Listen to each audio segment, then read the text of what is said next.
Sekarang waktunya menyembah Dia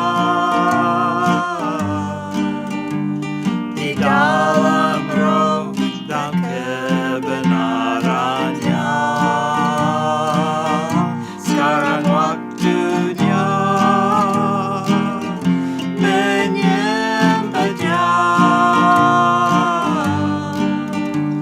di dalam roh dan kebenarannya. Now is the time, now is the time to worship the Father in spirit and in truth. Now is the time, now is the time to worship the Father in spirit and in truth.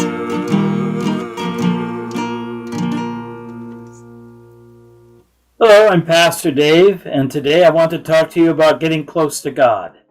Halo, nama saya Bapak Pendeta Dave dan hari ini kita akan berbicara tentang bagaimana kita bisa datang lebih mendekat lagi kepada Tuhan.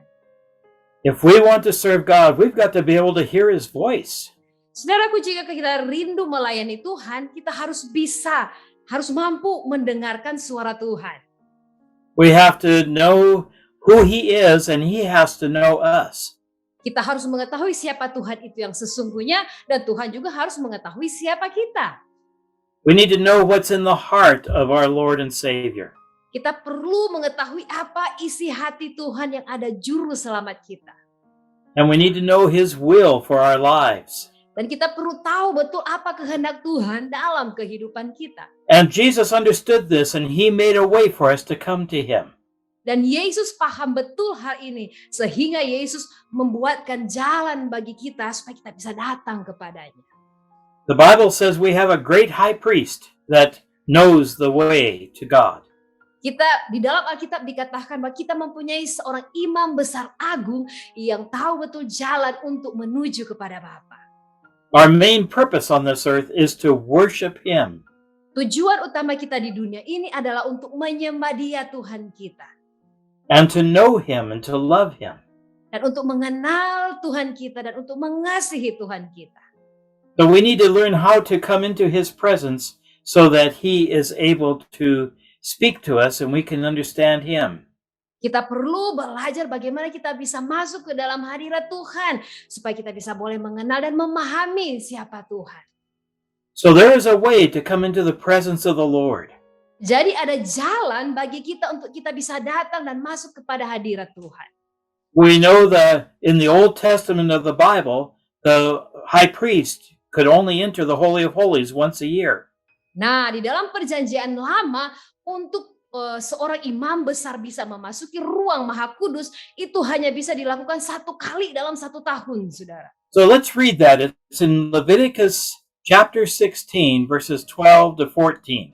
Firman Tuhan di dalam kitab Imamat pasal yang ke-16 ayat 12 sampai ayat 14. Firman Tuhan berkata demikian. Dan Harun harus mengambil perbaraan berisi penuh bara api dari atas mezbah yang di hadapan Tuhan, serta serangkup penuh ukupan dari wangi-wangian yang digiling sampai halus, lalu membawanya masuk ke belakang tabir. Ayat yang ke-13, kemudian Harun harus meletakkan ukupan itu di atas api yang di hadapan Tuhan, sehingga asap ukupan itu menutupi tutup pendamaian yang di atas hukum Allah, supaya jangan mati. Ayat yang ke-14, lalu Harun harus mengambil sedikit dari darah lembu jantan itu dan memercikkannya dengan jarinya ke atas tutup pendamaian di bagian muka, dan ke depan tutup pendamaian itu ia harus memercikkan sedikit dari darah itu dengan jarinya 7 kali. This is a hard way to come into the presence of the Lord, isn't it? Bukankah cara yang sangat sulit untuk kita bisa masuk dalam hadirat Tuhan kalau seperti tadi yang kita baca ya, saudara? I'm so glad this is not the way we come now. Saya sungguh bersyukur karena untuk saat sekarang ini bukan seperti itu lagi cara yang harus kita lalui untuk datang ke hadirat Tuhan, saudara. But the high priest had to go to where the ark of God was. Tetapi seorang imam besar, dia itu harus masuk ke dalam ruangan di mana terdapat tabut perjanjian Tuhan dalam kemah suci ya. And that is where he was able to minister unto the Lord for the nation of Israel. Dengan cara demikian, sang imam besar agung ini dia bisa melayani Tuhan bagi bangsa Israel, saudara. He had to come a very special way, a very careful way. Dia harus datang, imam besar agung ini, dia tuh harus datang dengan cara yang sangat-sangat spesial, istimewa dengan cara-cara yang tertentu.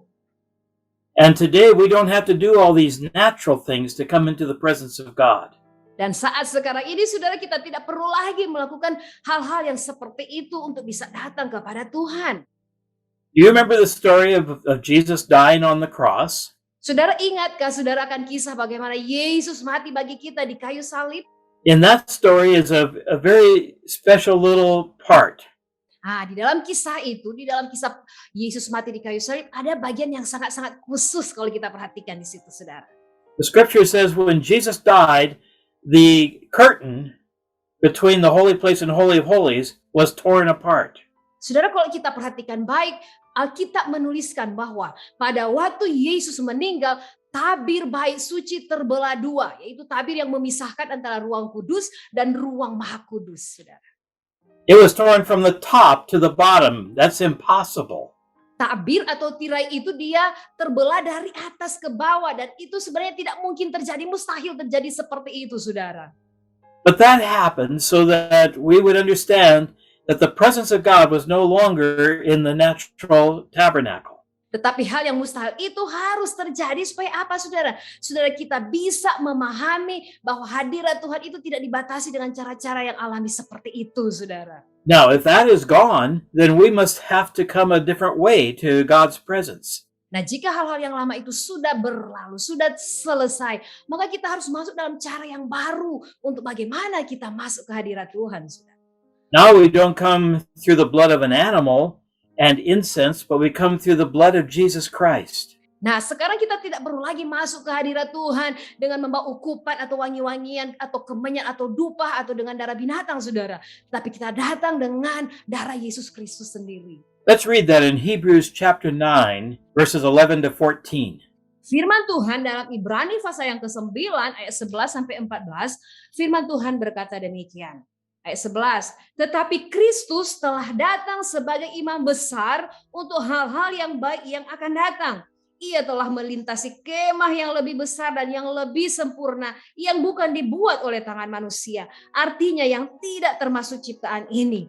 Dan ia telah masuk satu kali untuk selama-lamanya ke dalam tempat yang kudus, bukan dengan membawa darah domba jantan dan darah anak lembu, tetapi dengan membawa darahnya sendiri. Dan dengan itu ia telah mendapat kelepasan yang kekal. Ayat yang ke-13. Sebab jika darah domba jantan dan darah lembu jantan dan percikan abu lembu muda menguduskan mereka yang najis sehingga mereka disucikan secara lahiriah, betapa lebihnya darah Kristus yang oleh roh yang kekal telah mempersembahkan dirinya sendiri kepada Allah sebagai persembahan yang tak bercacat, akan menyucikan hati nurani kita dari perbuatan yang sia-sia supaya kita dapat beribadah kepada Allah yang hidup. Yes, verse 14, how much more we can enter by the blood of Jesus. Ayat yang ke-14, saudara, betapa lebihnya darah Kristus. Lewat darah itu kita bisa masuk dalam hadirat Tuhan. So if you are going to serve the Lord, you need to know how to come close to Jesus and hear him. Saudaraku, jika Anda rindu untuk melayani Tuhan, Anda tuh harus tahu betul bagaimana bisa datang mendekat kepada Tuhan dan mendengar suaranya, saudara. I do not have to kill an animal to come to Jesus. Saya tidak perlu lagi membunuh binatang yang tak bersalah ya untuk bisa datang ke hadirat Tuhan. But I have to believe in the blood of Jesus Christ. Tetapi saya harus yakin dan percaya kepada darah dari Yesus Kristus Tuhan. Another passage of scripture, Hebrews 10, 19 to 23. Firman Tuhan lagi kita buka di dalam Ibrani 10 ayat 19 sampai ke 23. Firman Tuhan berkata demikian.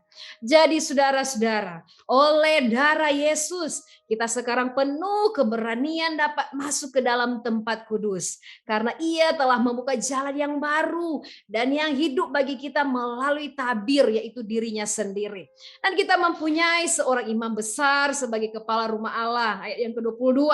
Karena itu, marilah kita menghadap Allah dengan hati yang tulus ikhlas dan keyakinan iman yang teguh. Oleh karena hati kita telah dibersihkan dari hati nurani yang jahat dan tubuh kita telah dibasuh dengan air yang murni. Ayat yang ke-23. Marilah kita teguh berpegang pada pengakuan tentang pengharapan kita sebab Ia yang menjanjikannya setia. So we can come boldly into the presence of God. Jadi saudaraku, kita bisa dengan penuh keberanian masuk menghadap Tuhan, kehadirat Tuhan. We come through a new and living way. Kita masuk, kita datang dengan jalan yang baru. We come through a way that is consecrated, no sin. Kita masuk dengan jalan yang dikuduskan, tidak ada dosa sama sekali. We come through Jesus. He is now the veil for us. Kita datang masuk melalui Yesus yang sekarang sudah menjadi tabir atau tirai bagi kita, saudara. If we want to serve Him, Jika kita rindu melayani Tuhan, we need to be close to Him. kita perlu lebih lagi mendekat kepada Tuhan. And we don't come with fear anymore. Dan kita datang kepada Tuhan tidak dengan rasa yang penuh dengan ketakutan lagi, saudara. We come with joy. Kita datang dengan sukacita. And it says the priesthood had to come with incense.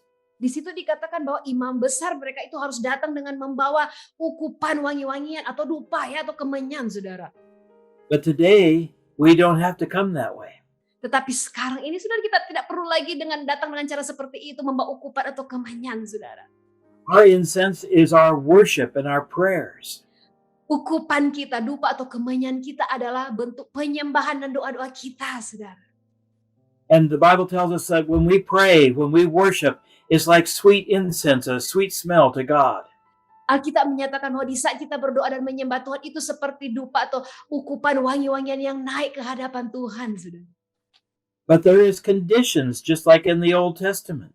Tetapi saudara, ada persyaratannya ya, ada hal-hal yang harus kita turuti seperti yang terdapat dalam perjanjian lama. And the first one is we must have a true heart. Persyaratan pertama, saudara, kita harus punya hati yang benar. So I want to ask you a question. Saya rindu menanyakan pertanyaan ini kepada Bapak Ibu Saudara sekalian. Why do you want to serve God? Saudaraku, mengapa Anda ingin dan rindu melayani Tuhan? Is it for something that makes you happy and satisfies you? Apakah karena hal itu membuat engkau bahagia dan memuaskan dirimu, saudara? So that you can gain things, receive things? Agar supaya Anda bisa mendapatkan atau menerima sesuatu dari pelayananmu mungkin, saudara. Or is it because you just love Jesus, you want to do anything He asks? Atau hanya karena Anda, saudara, begitu mengasihi Yesus dan Anda rindu melakukan apa saja yang Tuhan minta lakukan dalam hidup Anda. We cannot come with pride in our lives.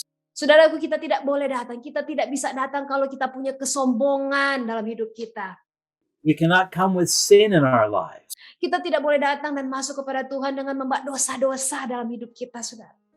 We've got to have a pure heart, a true heart. Kita harus punya hati yang murni, hati yang benar, saudara.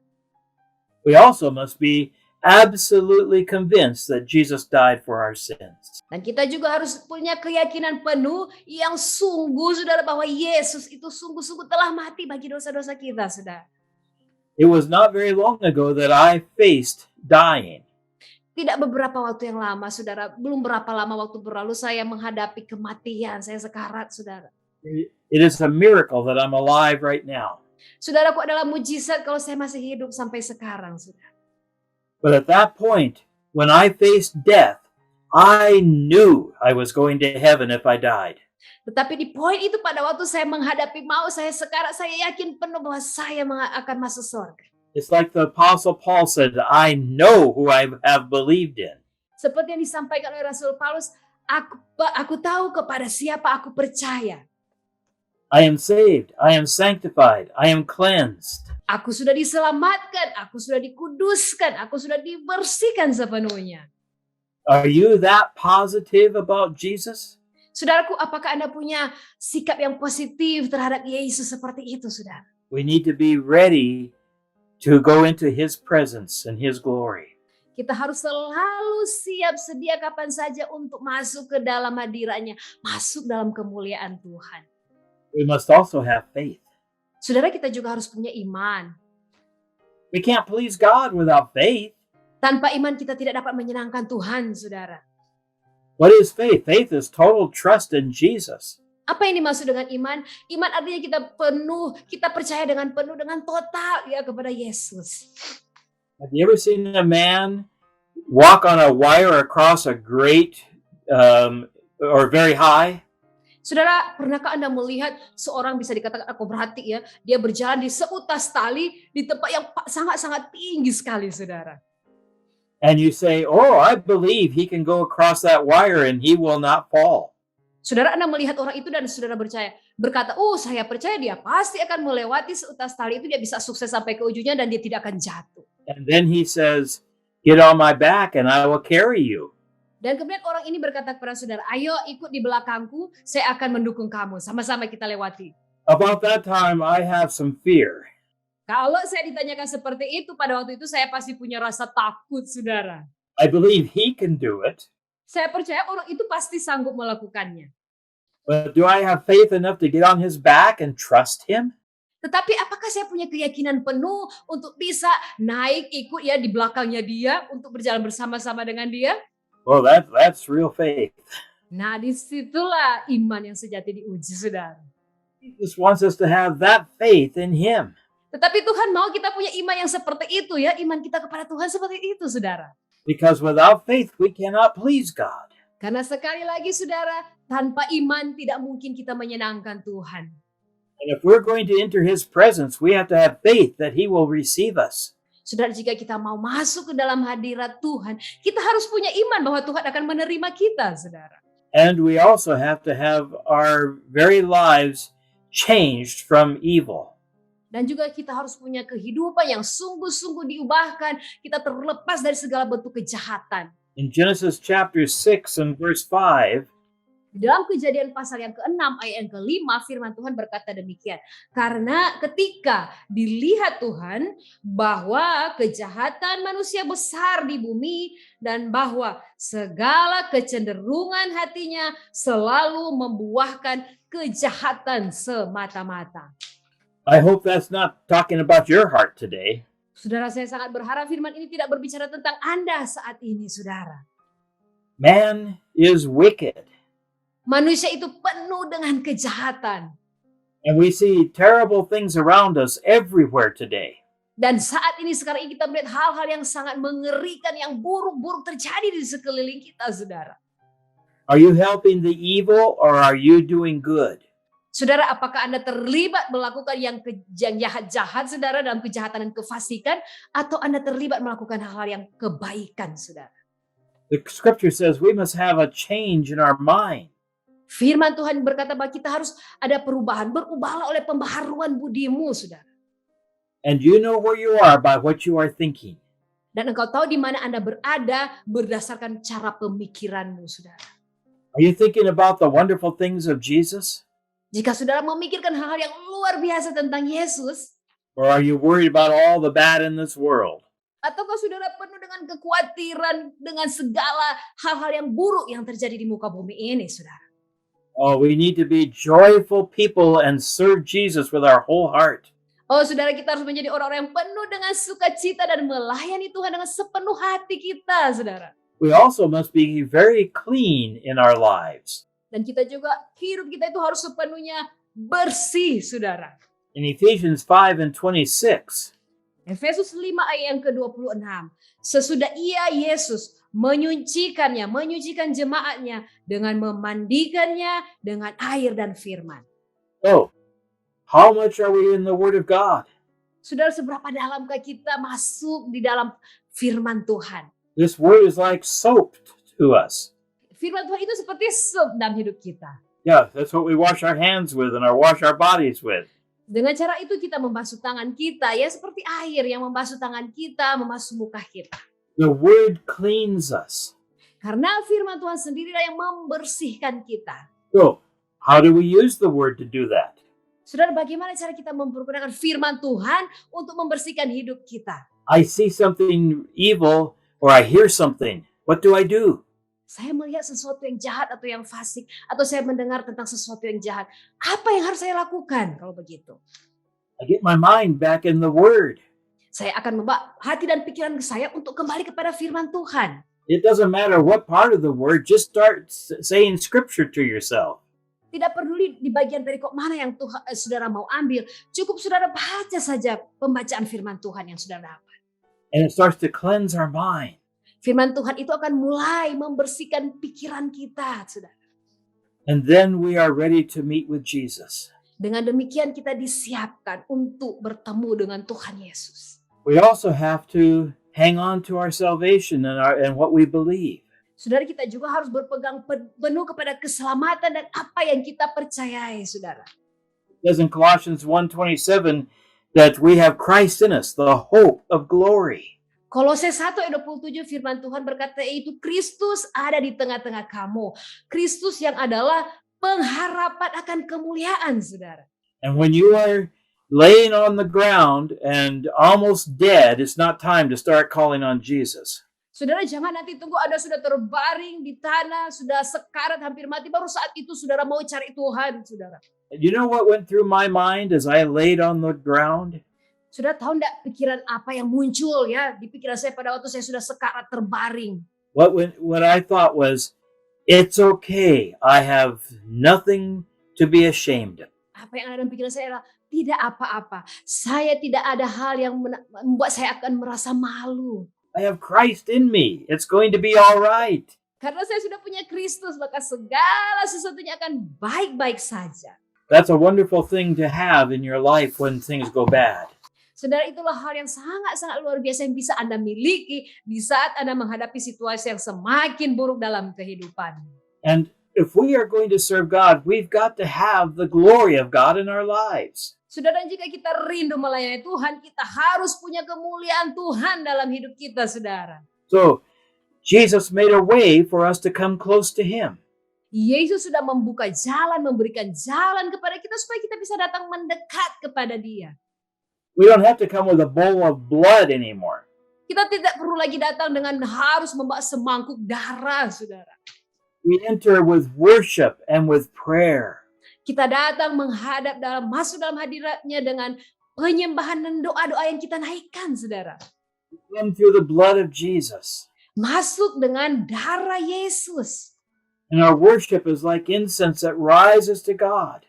Dan penyembahan itu yang kita naikkan itu seperti ukupan bau wangi-wangian yang naik ke hadapan Tuhan, saudara.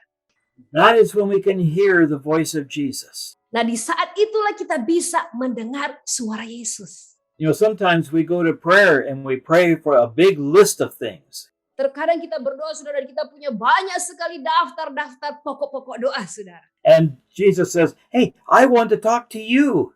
Tetapi Yesus berkata, hei, dengar, saya mau berbicara dengan dirimu. It's almost like we say, be quiet, Jesus, I'm talking. Seperti halnya itu seumpamanya kita sedang bilang, Tuhan, diam ya, saya mau ngomong. And Jesus says, but I want to talk to you. Tetapi Yesus berkata, Yesus, saya mau berbicara denganmu. There's a story about the prophet Elijah. Ada kisah tentang Nabi Elia, saudara. And he was in a mountain, in a cave. Pada waktu itu dia berada di dalam sebuah gua di gunung. He had just prayed and fire had fallen from heaven. Dia hanya berdoa, maka turunlah api dari langit, saudara. And 950 false prophets were killed. Pada waktu itu 950 nabi palsu mati terbunuh, saudara. And now he is out in the wilderness in a cave. Nah, sekarang dia berada di padang gurun di dalam sebuah gua. And God came with fire, but Elijah did not hear the voice of God. Maka Tuhan datang dengan api, tetapi Elia tidak mendengarkan suara Tuhan. God came with a great earthquake, but not the voice of God. Tuhan datang dengan gempa bumi yang hebat, tetapi tidak dengan suara Tuhan. There was great wind, but Elijah did not hear the voice of God. Kemudian ada angin yang hebat, tetapi Eli tidak dengar suara Tuhan. Then there was a quiet voice, and God started speaking. Dan kemudian terdengarlah suara yang hening dan Tuhan sementara berbicara. And Elijah could talk to God. Dan pada saat itu Elia bisa berbicara dengan Tuhan. I want you to understand how to get close to Jesus. Saudara, begitu saya sangat merindukan supaya bagaimana Anda bisa datang lebih lagi mendekat kepada Tuhan Yesus. We worship, we praise, we pray. Kita menyembah Tuhan, kita memuji Tuhan dan kita berdoa. And our prayer comes up before God and He says, I like that. Dan doa-doa kita naik ke hadirat Tuhan dan Tuhan berkata, aku menyukai hal itu. And we can listen for His voice. Dan kita bisa dengar suara Tuhan. Now, sometimes I have heard a voice in my head. Terkadang saya bisa dengar suara-suara yang berbicara pikiran saya, saudara. Sometimes I have read and God speaks to me through His Word. Dan terkadang di saat saya membaca Alkitab, saya mendengar Tuhan berbicara langsung dari ayat Alkitab yang saya baca itu. Sometimes you just know what God wants. It's just in you. Tetapi terkadang kita, ya saya tahu Tuhan berbicara. Itu benar-benar sudah ada di dalam kita. But when we are out preaching or praying for people, we don't hear the voice of God like we should. Tetapi kalau kita pergi keluar, kita berkhotbah, mendoakan orang, kita tidak mendengar suara Tuhan sebagaimana mestinya. Saudara. We need to be prepared ahead of time, hear His voice ahead. Sehingga itulah sebabnya mengapa perlu kita mempersiapkan diri jauh-jauh hari sebelumnya, mempersiapkan untuk mendengar suara Tuhan. Then we can stand in God's presence and work with Him. Sehingga kita bisa berdiri di hadapan Tuhan dan bekerja bersama dengan Tuhan. So I want to challenge you, get into your Bible and read it. Baik, jadi saya mau beri satu tantangan kepada Bapak Ibu Saudara sekalian. Ambil Alkitabmu dan bacalah Alkitabmu. Raise your hands and praise the Lord. Angkatlah tanganmu dan pujilah Tuhan. Take time to worship and rejoice before Jesus. Menyembahlah dan bersukacitalah di hadapan Tuhan, saudara. And then listen for His voice. Dan dengarkanlah suara Tuhan. Oh, just recently we were able to be a witness to our neighbors. Beberapa waktu yang lalu, belum berapa lama ini kami baru saja mendengar kesaksian dari tetangga kami. It was the right time. We were listening and God said, now go. Dan pada waktu itu adalah waktu yang tepat untuk kami mendengarkan. Karena Tuhan berkata, sekarang pergilah. You want to serve God, you must hear His voice. Jika kamu rindu melayani Tuhan, kamu harus dengar suara Tuhan, saudara. And He is not going to yell to you. He's going to just talk quietly. Dan Tuhan tidak akan berteriak-teriak kepada Anda, saudara. Tuhan akan berbicara dengan hening, dengan lemah lembut. So be ready, be prepared, come the right way to God. Bersiaplah dan persiapkanlah dirimu untuk memasuki jalan yang tepat datang kepada Tuhan. I hope this helps you understand a little more about getting close to Jesus. Saya sangat berharap pelajaran kita hari ini bisa membuat Bapak Ibu Saudara sekalian lebih lagi memahami bagaimana jalan untuk kita bisa datang mendekat lebih lagi kepada Tuhan. And together we will serve the Lord and see many souls won to Jesus. Dan mari kita bersama-sama bergandengan tangan melayani Tuhan untuk melihat lebih banyak lagi jiwa-jiwa diselamatkan bagi Yesus. And this world cannot bring any fear into our lives. Sehingga dunia ini tidak akan membawa lagi ketakutan dalam hidup kita, saudara. God bless you as you pray and worship. Tuhan memberkati Bapak Ibu Saudara sekalian di dalam setiap doa-doa dan penyembahan. Hallelujah. Haleluya. Sekarang waktunya menyembah Dia di dalam roh dan kebenarannya. Sekarang waktunya menyembah Dia di dalam roh dan kebenarannya. Now is the time, now is the time to worship the Father in spirit